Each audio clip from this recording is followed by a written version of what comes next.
Hello friends, welcome to extra movies present story line. आज की story line में हम कवर करेंगे क्रूक्ड हाउस मूवी की इंपॉर्टेंट समरी को और जानेंगे उसकी पॉइंट वाइज प्लॉट को। और आज की स्टोरी लाइन इनके बिहाफ पर प्रेजेंट की जा रही है।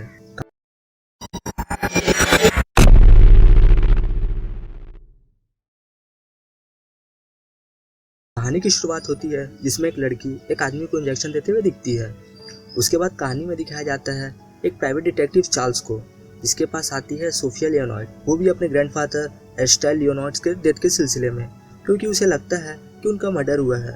रीजन ये सोफिया बताती है कि डॉक्टर का ऑड बिहेवियर करना, बॉडी पोस्टमार्टम के ले जाए उसके लिए साइन नहीं करना उनका। सोफिया ये भी बताती है कि मर्डरर अभी भी घर में ही है और वो चार्ल्स को हायर करने की बात करती है, पर चार्ल्स मना कर देता है। उसके बाद चार्ल्स लियोनॉइड की डेथ रिपोर्ट देखता है जिसमें पता चलता है कि उनकी डेथ हार्ट अटैक से हुई है और तो और लियोनॉइड्स को डायबिटीज होता है, जिसके कारण उन्हें इंसुलिन का डोज लेना पड़ता था।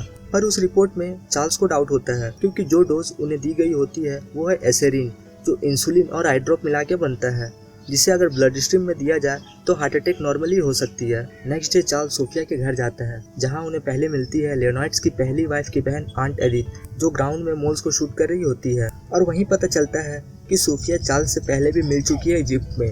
उसके बाद सोफिया चार्ल्स को लेकर उसके ग्रैंडफादर लियोनॉइड्स के रूम दिखाती है और बताती है कि वह सुबह नाश्ता लेके आई थी और दादाजी बेड में सोए मिले थे। चार्ल्स पूरी रूम की तलाशी लेता है, तभी वहां आती है सोफिया की छोटी सिस्टर जोसेफा। उससे बात करने के बाद चार्ल्स बात करता है मागदा से, जो एरिस्टाइल की बड़ी बहू होती है, जो एक एक्ट्रेस भी होती है, जो अपने फिल्म को प्रोड्यूस करवाना चाहती थी, जिससे लियोनॉइड्स मना कर देते हैं। उसके बाद वो मिलती है फिलिप से, जो लियोनॉइड्स का बड़ा बेटा होता है। उससे पूछने पर वो बताता है कि वो हिस्टोरियन है और वो राइटर भी है। उसे अपने पापा के बिजनेस से कोई लेना देना नहीं है, सारा बिजनेस उसका छोटा भाई रॉजर संभालता है और वही है लियोनॉइड्स वारिस का असली हीरो। चार्ल्स फिलिप से बात करके जा ही रहा होता है कि उस पर डाउट होता है कि फिलिप के पापा की डेथ हुई है और वो एकदम उदास नहीं है। उसके बाद वो मिलता है क्लेमेंसी लियोनॉइड से, जो सीनियर रिसर्च साइंटिस्ट है, जिसे हर तरह की पॉइजन की जानकारी है। फिर वहीं आते हैं उनके हस्बैंड रॉजर लियोनॉइड्स, जो बहुत ही शॉर्ट टेम्पर होते हैं और सारा बिजनेस लियोनॉइड्स का वही संभालते हैं। उनसे बात करने के बाद चार्ल्स वहाँ की मेट से पूछताछ करता है।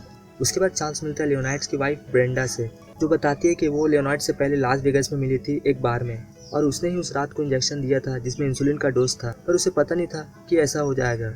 और ब्रेंडा का अफेयर लॉरेंस ब्राउन से चल रहा होता है, जो एक प्राइवेट ट्यूटर है लियोनॉइड्स के चिल्ड्रन का। ये सब पूछताछ करके चार्ल्स वहाँ से चला जाता है। नेक्स्ट डे चार्ल्स लियोनॉइड्स के लॉयर पास जाता है उनका विल वसीयत देखने, जहाँ वो लॉयर बताता है इस विल के मुताबिक अगर बिना वसीयतनामे के मौत होती है उनकी, तो सारा प्रॉफिट उनकी सेकेंड वाइफ को मिलेगा, जो ब्रेंडा होती है। वहाँ से जानकारी लेने के बाद चार्ल्स रॉजर से मिलने एसोसिएट कैटरिंग जाता है, जो लियोनॉइड्स के फैमिली बिजनेस होता है।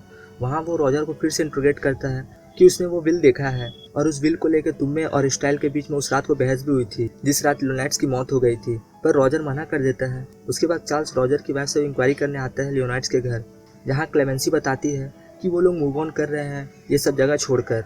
उसके बाद चार्ल्स जब इंट्रोगेट करके वापस जाने की कोशिश ही करता है कि उसका कार खराब हो जाता है, जिससे सोफिया उसे लियोनॉइड्स के पैलेस में रहने को रात को बोलती है। जब रात में डिनर टेबल पे लियोनॉइड्स फैमिली की रियूनियन होती है जिसमें चार्ल्स भी शामिल होता है, वहीं सब एक दूसरे पे ब्लेम लगाते हैं कि उसने ऐसा किया, तो किसी ने उन्हें प्यार ही नहीं दिया, तो किसी को उनसे जलन थी। उसके बाद सब वहाँ से एक एक करके उठ जाते हैं और चले जाते हैं। नेक्स्ट डे पेपर में कोई रिलीज कर देता है कि एरिस्टाइल लियोनॉइड्स का मर्डर हुआ है। इसके बाद चार्ल्स को कॉल आता है चीफ इंस्पेक्टर टेवेनेर, जो स्कॉटलैंड यार्ड के होते हैं, जो उन्हें मिलने के लिए बुलाते हैं। जब चार्ल्स टेवेनेर बात कर रहे होते हैं तभी वहीं लियोनॉइड्स के घर से कॉल आता है कि जोसेफा को मारने की कोशिश की गई है, जिसके बाद सब लियोनॉइड्स के घर चले जाते हैं, जहाँ चार्ल्स और टेवेनेर को एक लेटर्स मिलता है खोजने के बाद, जिसमें मिस्टर ब्राउन के लिए ब्रेंडा की एक लेटर लिखी होती है, जिसमें लिखा होता है कि अब ज़्यादा टाइम नहीं रहा जब मैं और तुम एक साथ हो जाएंगे। और उस एविडेंस के तौर पर ब्रेंडा और मिस्टर ब्राउन को लियोनॉइड्स के मर्डर केस के सिलसिले में पकड़ के ले जाती है पुलिस। पर जाते जाते ब्रेंडा चिल्ला के कहती है कि ये सब एक सेटअप है, उसने नहीं मारा। और इधर लियोनॉइड्स की मौत की वजह हार्ट अटैक ना होके मर्डर होने के कारण सारा विल का पैसा सोफिया को मिल जाता है, और यही रीजन भी होता है जिस कारण सोफिया चार्ल्स को हायर करती है ताकि वो प्रूव कर सके ये मर्डर है और बिल की मालकिन वो बन जाए। ये सब होने के बाद जोसेफा वापस घर आ जाती है हॉस्पिटल से, पर उसकी नोटबुक मिसिंग रहती है जिसमें वो सारी इन्फॉर्मेशन लिखती है और सबको लगता है मर्डर मिस्ट्री सॉल्व हो गई। पर नेक्स्ट डे लियोनॉइड्स की मेट की जहर खा के मौत हो जाती है, जहाँ फिर से इंस्पेक्टर टेवेनेर और चार्ल्स आते हैं इन्वेस्टिगेट करने। उन्हें फॉरेंसिक टीम बताती है कि मेट को मारने के लिए जो पॉइजन यूज किया गया है वो है साइनाइड। जिसके बाद चार्ल्स समझ जाता है कि साइनाइड घर में एक ही जन यूज करता है, आंट एडिथ, वो भी मोल्स को मारने के लिए। उसके बाद चार्ल्स आंट एडिथ को पकड़ने के लिए जैसे ही निकलता है, आंट एडिथ जोसेफा को लेके वहाँ से कार में बैठ के निकल जाती है और वो चार्ल्स के लिए एक लेटर छोड़ देती है उसके कार में कि वो कन्फेस करती है कि उसने ही एरिस्टाइल लियोनार्ड का मर्डर किया है। पर इन सब के बीच असली बात तो कुछ और ही रहती है। चार्ल्स जोसेफा के लिए की नोटबुक ढूंढता है और जब चार्ल्स और सोफिया आंट एडिथ का पीछा कर रहे होते हैं तब चार्ल्स सोफिया को बोलता है कि वो जोसेफा की लिखी हुई नोटबुक पढ़े, जिसमें लिखा होता है कि उसने ही यानी जोसेफा ने अपने ग्रैंडफादर को मारा है क्योंकि वो जोसेफा को बैले डांस करने से रोकते थे। इसलिए जोसेफा ने इंसुलिन में ड्रॉप मिला दिया जिससे उनकी मौत हो गई और उसने ही वो लेटर का बॉक्स रखा था ताकि ब्राउन और बेंडा पकड़ी जाए और उसने ही मेड को भी मारा है क्योंकि वो मेड उसे बहुत परेशान करती थी हर बात में, इसीलिए। उसके बाद उनका पीछा करते करते सोफिया और चार्ल्स आंट एडिथ तक पहुंच जाते हैं, पर अचानक आंट एडिथ की गाड़ी डिसबैलेंस होती है और खाई से गिर जाती है, जिससे आंट एडिथ और कार में बैठी जोसेफा की वहीं पे मौत हो जाती है और ये मूवी की कहानी यहीं खत्म हो जाती है। स्मॉल समरी में बात करें तो एरिस्टाइल लियोनार्ड वो व्यक्ति होता है जिसने पैसा तो बहुत कमाया पर अपनी फैमिली की खुशी नहीं कमा पाया, जिसके कारण सबसे छोटी मेंबर को सबसे बड़ा कदम उठाना पड़ा उसका मर्डर करके। ये एक क्राइम ड्रामा मिस्ट्री मूवी है। इस मूवी को 6.3 आउट ऑफ 10 स्टार मिले हैं। तो फ्रेंड्स, आज की स्टोरी लाइन में बस इतना ही। मिलते हैं नेक्स्ट स्टोरी लाइन में कुछ और अलग स्टोरी के साथ।